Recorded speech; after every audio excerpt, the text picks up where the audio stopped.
Thank you. All right, thank you very much. You guys in. Oh, Thank yeah. you. Thank you very much. Thank you. You can enjoy the Nokia's event and Yeah. I don't know answered well or not. But yeah, very good. nah, not very good. Oh, I do have a little concern. Okay, so Rolly, let's start with the first one, which is your name, and if you can spell it in the title, so we get it for this. Yeah, it's Adam subscribe. Comiskey, which is Comiskey. Okay, and if you can get the company and title. Yeah, the company is THQ Wireless, and my job is General Manager, Europe, Middle East, Africa. All right, thank you very much. And speaking about the company, can you give us a little bit of background of your company and the recent projects that you guys been working on? Sure. THQ Wireless is a 100% owned subsidiary of THQ, Nasdaq quoted company THQI, one of the top 5 publishers in the world. THQ Wireless is just focusing on mobile games and content, really delivering content to carriers, to media partners, to a whole host of different companies we deal with. We deal with primarily branded products, so products such as WWE, MotoGP, recently things like Eurosport, Tetris. We've done pretty much a whole host of licensing deals globally. And our business strategy really is, in the mobile business, is the fact that, ultimately it's going to end up like the traditional games industry, that it's going to end up probably 5 to 6 big players in the market. And THQ, if we can be there very much at the beginning of the market, then potentially we can come in and dominate the market. Pretty much like EA done with the sports business, the gaming industry.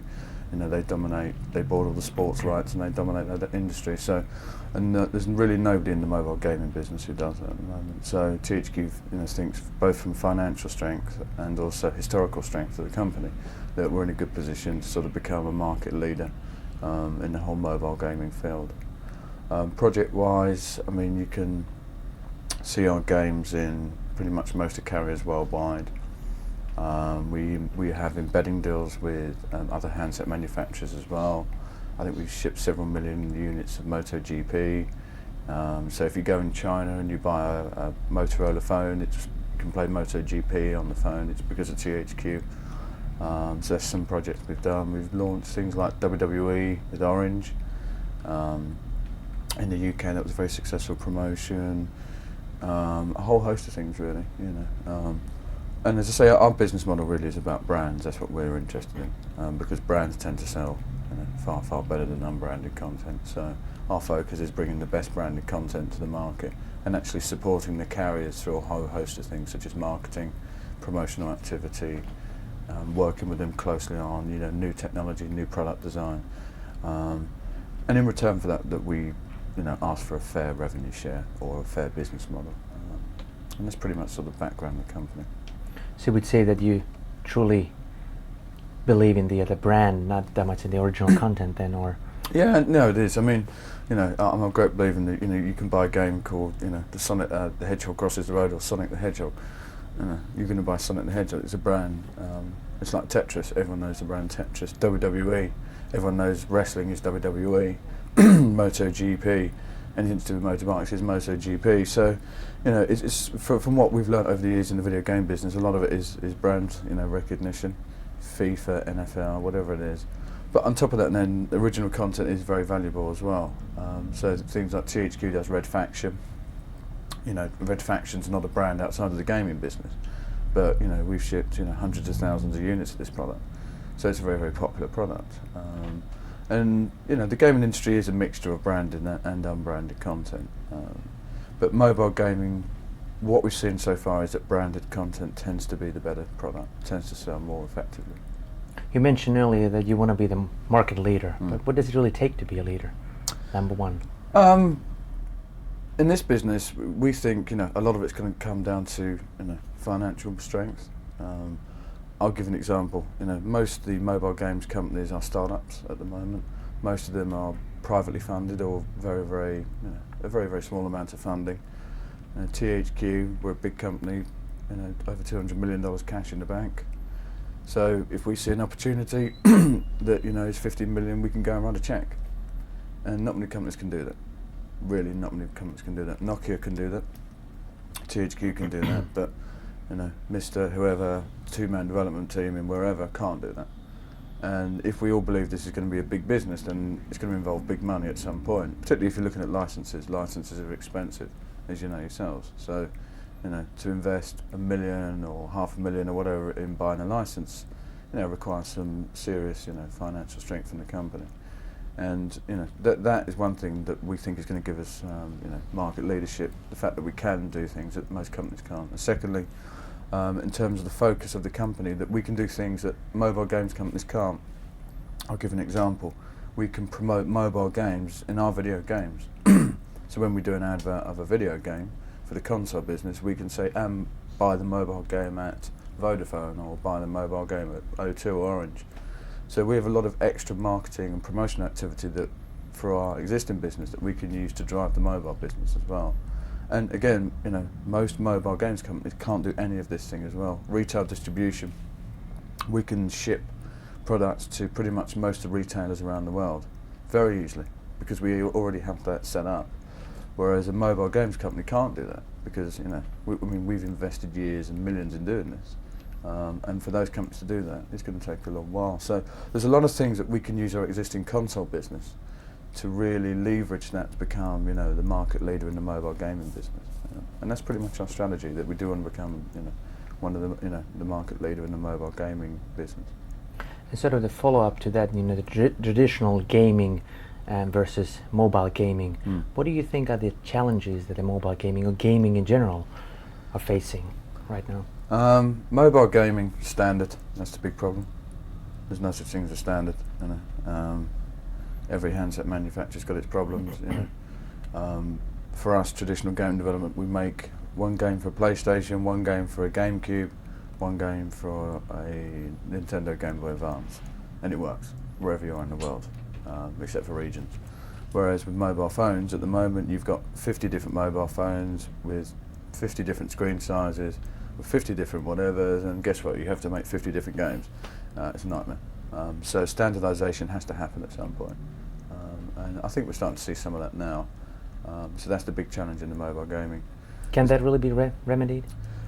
I think it depends, you know, it depends whether people, I throw the question back to the handset guys and say, you know, if you really believe in that gaming is going to be a driving force in this business, then you have to do it. Long term, you have to do it. Just standardise certain things like screen sizes, standardise certain things like APIs, you know, sound, you know, the ability to play sound in the phone. Because, you know, constantly redeveloping games. I'll give you an example. You know, this THQ Wireless has about 60 titles at the moment. So 60 titles, you know, times 30 handset is 1,800 games. Then if you have to make 1,800 games in 5 languages, that's a lot of work. That's too much work. That's crazy, you know. We do it. We've got it down to quite a good art, but it's a difficult business. It's a difficult business. So standardisation hopefully will happen, you know, at some point. You know, and it's interesting of the consumer as well. This is what we believe as well. Billing is always a big challenge. You know, how can the operators bill for the content? You know, have they got some creative ways of billing it?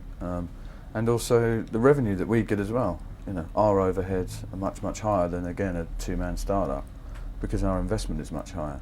So, you know, THQ is quite tough on what it demands in terms of its business, and we're looking for a very, I'm a great believer in that everyone has to make money. Whereas I think sometimes in the past, traditionally with the operators, it's been the operator makes all the money. And hopefully that's, you know, it's starting to change now, because I think the operators are seeing that content, you know, is very important in making their business successful. So that, I think that's the big challenges in, you know, mobile gaming. If that's your philosophy, everyone makes money, what is the best value chain then? I think it really depends, to be honest with you. But it depends on the operator. You know, does the operator see themselves as a content company, or do they see themselves as a pipe and billing mechanism? And you know, depending on how that, then, you know, you could argue that there isn't a role for publishers like THQ if the operator does see himself as, you know, in that value chain. But at the end of the day, you know, as we know the licensing business very well, making games, delivering games, implementing them, licensing them, marketing. It's quite a specialised job, and a traditional telecoms company may not be set up to do that. I think most of them admit they're not set up to do that. So they do need people like us in the value chain still. But I think long term, if you look at the Japanese model of iModem, I think it has to go that way. Just from a simplistic point of view, it should go that way, but I think it has to as well, because an operator can't deal with 50 different companies and 10,000 different games. It's just too much work to do. So the best thing is let the big companies manage their own services, and then you become a billing mechanism, a marketing mechanism, and effectively the customer interface, and then we run the services. So isn't this kind of confusing sometimes for the consumers, the gamers? I mean, they just want to have their games and play them and have fun, but there's sort of this jungle out there, Yeah, it's as you crazy. mentioned, challenges. It should be like remote control. This is what I think. This is why I love cable TV or whatever subscription. You push channel 1, you get sport. Channel 2, you get music. Channel 3, you get film. Blah blah blah. So mobile games should be push button 1 on your phone. You get sport, push button 2, you get whatever, push button 3. Because your average man in the street, if you said to him, what are your GPRS settings? Just look at you as if you're an idiot. And let's be honest. WAP, how do I set my WAP settings? I don't know.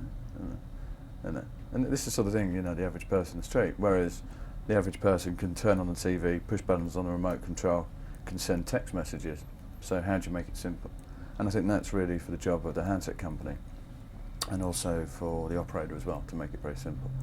And I think it's starting to come. I think Vodafone Live is a very good attempt at trying to make that simplistic for the user. But at the end of the day, it's unless you're technically savvy, it's still quite difficult to do this. So if these are the hurdles that the mobile gaming is facing, so what about the traditional gaming? What are they? Traditional gaming. It's very much cyclical business, the way it's working at the moment. The traditional gaming business is, without giving too much away, it goes through peaks and troughs. We're very much at the moment where we've got a lot of new consoles in the market. Xbox is doing a lot. PlayStation 2 is still fantastic install base. Nintendo with both GameCube and GBA. Ultimately, it all comes down to who can sell the most number of units, and who can sell the biggest number of titles with the actual console itself. So there are some interesting things going on in that business at the moment. I think the interesting things are things like Xbox Live, which is just launching shortly. We're involved with that quite heavily. That's looking very interesting. GBA is still a fantastic market for us as a company. We still make a lot of money with GBA, and we're still the dominant player in the handheld gaming market, which is why I think the Nokia devices are quite interesting to us. Because if there are going to be more of these devices in the market, then we'd like to retain our market leadership in handheld gaming. So this is why for us it's an interesting business model. Pretty much it. What about the online gaming, like Sims and all that? Is that sort of a trend that it's... Yeah, online gaming is good, but it's all about are you doing it for the user, or are you doing it to make money? So, which is where I think mobile's good, because there is a billing model potentially there. You don't have to put credit cards in. You can use SMS or MMS as a billing mechanism, which is I think is very, very important for online games. But yeah, online games are still important, but they tend not to make a huge amount of money. So. It's true. You mentioned earlier that the cycles, that the business goes in cycles. So what could be the sort of the trends that you can see right now that are happening, not just in mobile gaming, but in gaming in general? What are the biggest factors? Trends at the moment? The market's pretty stable at the moment. There's no been major changes in console price. That normally makes a big impact on the market. If one of the consoles decides to slash the price, then all of a sudden, just to see the reaction in the market. But everything's pretty stable at the moment. The market's making money. Most of the big companies are still making lots of money. Interestingly, this Christmas this year, there was a huge amount of titles coming out. and a lot of good titles as well. And you know, if you've got EA, Activision, THQ, Sega, Midway, whoever, making, you know, very, very good games, you know, and you're launching, particularly at Christmas time, 10 very, very good games, it becomes quite difficult then, because, you know, there's normally one bestseller. And this year it was GTA, Vice City from Take-Two. And that's, you know, that's quite an interesting game if you look at sort of trends in the market, because that one, you know, it's not a traditional video game. In some respects, it's, you know, it's more of a lifestyle product, you could argue. The fact that, you know, it's quite cool, it's got music, blah blah blah, and, you know, you get to drive around, you know, in Miami and drive speedboats and, you know, beat up people, and your average 14-year-old, you know, boy likes to do that sort of stuff. Well, anyway, at least in his fancy. So that's, I think that's sort of really rocked the boat in, you know, what games really do sell in the market. But at the moment, it's, you know, it's a pretty stable market. Not too many changes at the moment. So games are a huge business. They even passed the you know, the movie business and the pride and joy of Hollywood. But that's also interesting that the studios, for example, are looking into the gaming world, or sometimes vice versa. How much of this sort of cooperation or conjunction do you? I mean, do you years see? ago, the studios all decided to set up interactive game divisions anyway, and then they shut them all down because they lost all the money.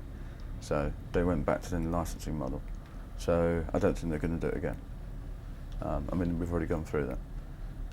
You know, you have, I mean, THQ deals with all the big film studios anyway, on an ongoing basis, and it's a very valuable part of our business. And we have very close relationships with all the film companies, media companies in the world. You know, we have the rights to things like the next 3 Pixar movies. We do a lot of work with people like Marvel. We're with exclusive Nickelodeon publisher. So, you know, brands is really what THQ is about. So, you know, we work very closely with those companies, and most of the time, you know, it's very much a case of, you know, they let us make the games, and, you know, we follow their brand and creative guidelines. But ultimately, we're the guys who know how to make games, so they let us get on with the job normally. So do you think that might have influenced the film and the film industry and the way they make films, for example? Has that process influenced gaming, people, the creative aspect of it? In terms of? In terms of creating games? Yeah, I mean, you know, I suppose you can look at things like Lara Croft from Tomb Raider. That's an interesting one. You know, it was a game turned into an icon and turned into a film, and I don't think anyone would have expected, you know, how successful that was going to be. And THQ is working on a similar project at the moment, actually, looking to turn a game into a TV property and then a movie property as well. So, you know, I think the sort of whole creative process is very, very similar. I mean, you know, you could argue that making a game is like making a movie now, particularly on PlayStation, on Xbox, on the big consoles, on GameCube, you know, because the games are that much more deep, that much more rich. But yeah, I think the creative process is very, very similar for the two. So like movies, games are made for people, but what do the people really want? What are the games that they're looking for? Why do they play games? I have no idea. You ask the guy on the street. That's I mean, that's, you know, really, ask the guy on the street what he wants, you know. But again, if you look at games like, you know, WWE wrestling that we do, you know, it's sold to a lot of people who love WWE wrestling. It's a very loyal fan base. They buy the products, and, you know, we, you know, bring out many different games, and people enjoy the games. So it's quite a, you know, sensible business. Yeah, I think, you know, another example is the game GTA Vice City. As I said before, you know, it's a game where you're a gangster. Well, not a gangster. You drive around and you steal cars and whatever, and you drive speedboats, cool music, and your average 16-year-old boy, you know, thinks, hey, I'd like to do that. So guess what? He can do it in a game. So yeah, I think, you know, what games do people really want? You just have to ask the guy in the street, because there's no, you know, everyone wants something different. Everyone wants something different. The only probably game you could say in the world is Microsoft Solitaire that everyone's played and everyone's got. But yeah, it really is up to the guy in the street what he wants. And traditionally, games are seen as a young boy's sort of fantasies, but it seems to be crossing over to the female audience as well. So, what do you think? What do you think that are maybe the factors that fascinates, for example, women or girls? I think potentially with things like the PlayStation is the fact that it's got DVD drive in it as well. So it's no longer just a gaming machine. It's now an entertainment unit that can play music and play DVDs as well. So all of a sudden the girls or the females in the house can actually become more interested in it. And also I think you're starting to see more titles come over. We done Britney's Dance Beat. So that was a game based on Britney Spears and you dance with Britney. And that project was, worked on the assumption that a lot of people have PlayStation games, PlayStation consoles in their home, and a lot of those families, are mixed families, boys and girls. So therefore, potentially we have an access to, market a Britney product to a broad female audience, and it worked. It's done pretty well. But again, it's everyone says female gaming and what type of games do females want. I think you just got to ask the people in the street, because it's all very well a group of 50 guys going, this is what the girls want, but unless you talk to them and ask them, you're never going to get exactly what they want. I think things what we're doing on mobile, things like Hello Kitty, we're doing some products on those sort of games, which is a fun crossover product. We've recently licensed some local magazine brands as well, teenage magazine brands, because for us, particularly in the mobile market, we think that's potentially a very big market. But we've had some statistics back on mobile female usage, and some of those statistics we've had back are that the female market, like a lot of the retro games like Asteroids, shoot 'em up games, puzzle games as well, not so interested in sport games, and then things like basic driving games as well seem to be quite popular as well. So I think it's early days yet. So would you say that the mobility maybe opens up a new avenue for new kinds of games? Yeah, potentially. Yeah, potentially. Yeah. Yeah. And you also mentioned earlier about the maybe the 5-6 big companies might be the ones running the business here. What about these current mergers that are happening? How much are those affecting the actual business and probably the creativity? In terms of mergers of these big companies eating up, buying smaller companies? Yeah, I mean, there hasn't been any consolidation in the mobile business yet. Not really. Not what I would call proper consolidation. I mean, there is no really large independent mobile games publisher out there yet. I'm sure there will be in the future. But in terms of the actual games business itself at the moment, it went through a huge amount of consolidation years ago, and now again it's pretty stable, to be honest with you. You haven't really seen too many acquisitions in recent years. Infogrames have done their thing, EA have done their thing, THQ has done their thing. So at the moment there's not too much acquisition activity going on. So it's pretty stable in terms of what's going on. And then what about the future? How do you see the future, particularly the mobile gaming? Where can we go? How far? Is the sky really the limit? Yeah, I think it all depends on it depends on the handset manufacturer getting it right. It depends on the operator believing in the business, because ultimately we can make the games. I mean, that's not difficult for us. That's what we do as a business. But give us a fast network, give us terminals that can do amazing things. Yeah, we'll make good games for it. And then give us a business model that makes sense. Which is, I think, probably the biggest factor in the mobile business at the moment. Does the business model make sense for a lot of companies? Probably not. At the moment, probably not. And we're here in London for the Nokia N-Gage. How big of a step is that for the industry? Yeah, it's good. I mean, it's it's a crossover device. Play music, play games, listen to the radio. It's cool. I think it's a cool idea. I think it's good. It all comes down to how many units they can sell. That's what it all comes down to. Like always. Yeah. If they sell lots of units, hopefully we're going to sell lots of games. That's it. It's a very simple business. Speaking of that, how do you make a game that sells? What's the formula? What's the secret behind a successful game? I always use the phrase, anyone can make games, not many people can make good games. So be careful on that. I think, for totally brand new titles, which have just been created for the platform specifically, then I think really it's going to be a very strong storyline and strong graphics, the traditional things in the game.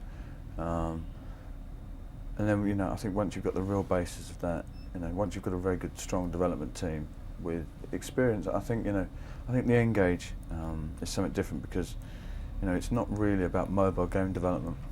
I think that's what a lot of people thought it was. It's mobile game development. It's not. I think it's more about, you know, traditional console development, because the development process is more expensive, more lengthy, because the game's that much more involved and that much more rich. You know, you're not talking about a 50k Java game. You're talking about whatever 2 or 3 megabyte console game, which is very important.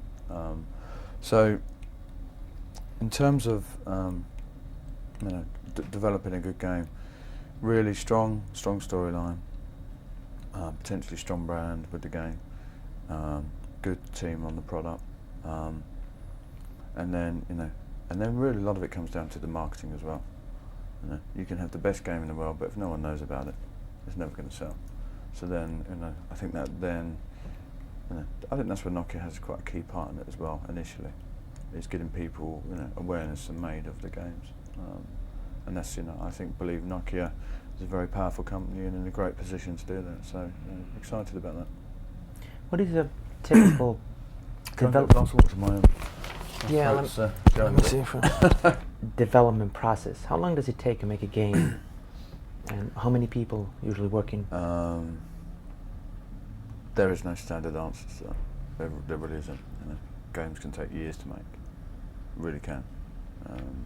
It depends on the platform. It depends on the type of game. You know, many games have taken, you know, several years to make, and some games have never even been launched. So there is no standard answer, but it's not 4 weeks. You know, mobile games or Java games as we call them, are much shorter. You know, development cycle you can get down to about 2 months to do a good game, but Game Boy or PS2 is much longer. I mean, the cycles, you know, it's almost like making a film, really, the way I would sort of compare it. You have your script, you build up a storyboard, and then, you know, once you've got the storyboard and the exact storyline worked out, then you then go into shooting the film or making the game, and then it then goes through a continual process.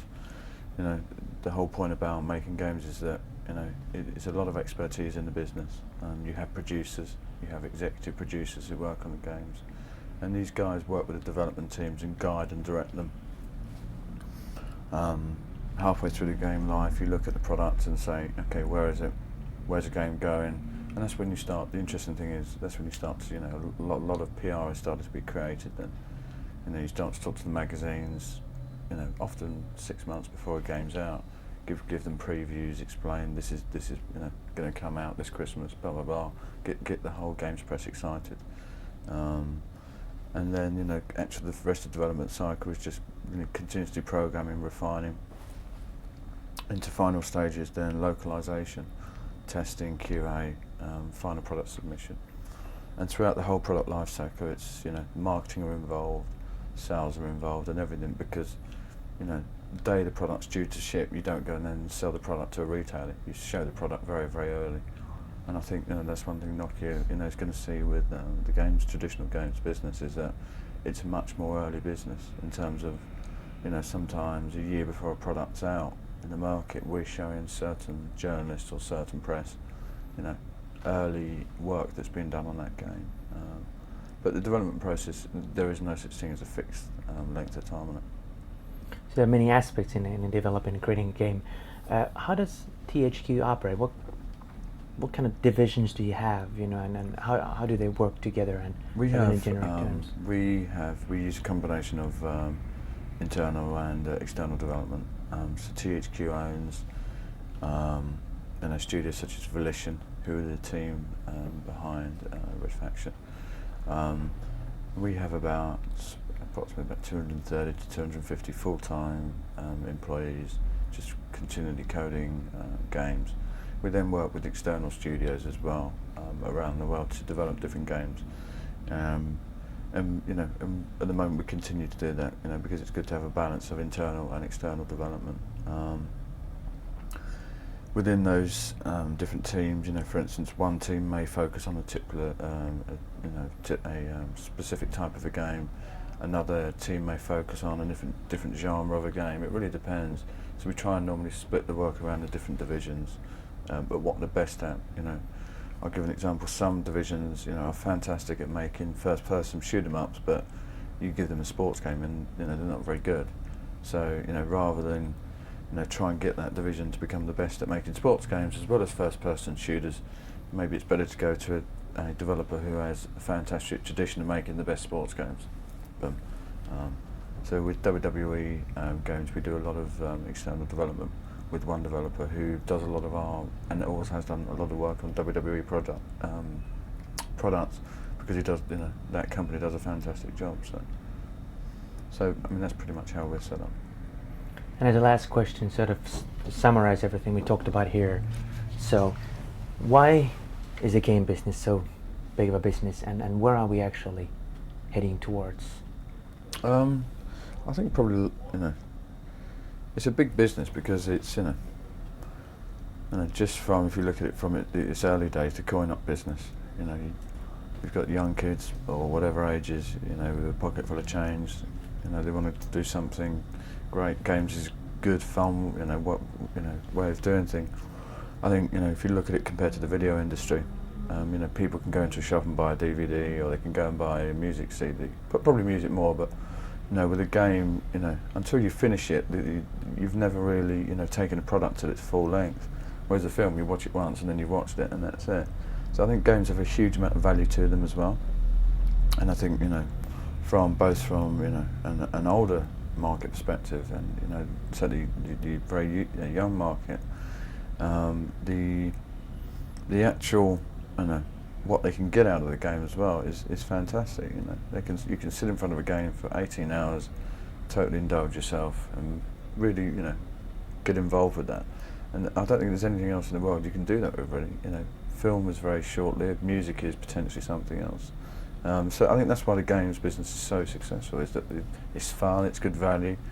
You know, and the beauty of it is that every year there's more young people or more teenagers or whatever market we're appealing to who buy more and more games. Big challenges are going to be new consoles coming in. I'm sure, you know, the Nokia's one. I'm sure there's going to be many more coming into the market, and it's, you know, it's going to be interesting. I think the next few years are going to be interesting. And with things like mobile, you know, becoming bigger, and, you know, online elements, multiplayer, you know, 3G networks, you know, or high speed, whatever it's going to be, high speed networks becoming a reality. You know, it could be quite cool. You know, you can play a game, that guy lives over the street, you know, you can genuinely play against him, you know, and it's over the air, no wires, and I think that's quite impressive. And then what kind of games are we playing like 10 years from now? No idea. Probably Space Invaders now. Virtual games? Yeah, again, you know, it's difficult to say. You know, I think probably more. Again, I would say, for mobile gaming anyway, you know, we're at the mercy of Nokia or Motorola or whoever, and we're at the mercy of the networks, because, you know, we can make the PlayStation 2 game quality now for a mobile phone. We can do it, but give us a device that supports a PlayStation 2 game. So you know, really, the business is going to be as big as the handset manufacturers and the networks want it to be. And really, they're the two people who have to drive the business, because content companies can always make content better, you know, and quicker, and faster, and more interesting. It's difficult, but it's not that difficult. The big challenge is getting the devices and getting the network to support this amazing content, because without that, it's never going to work. That's true. Thank you very much. I think we've pretty much covered everything. Well, anyway. Nauha, niin minä olen. Ja sä oot alussa. All right, good.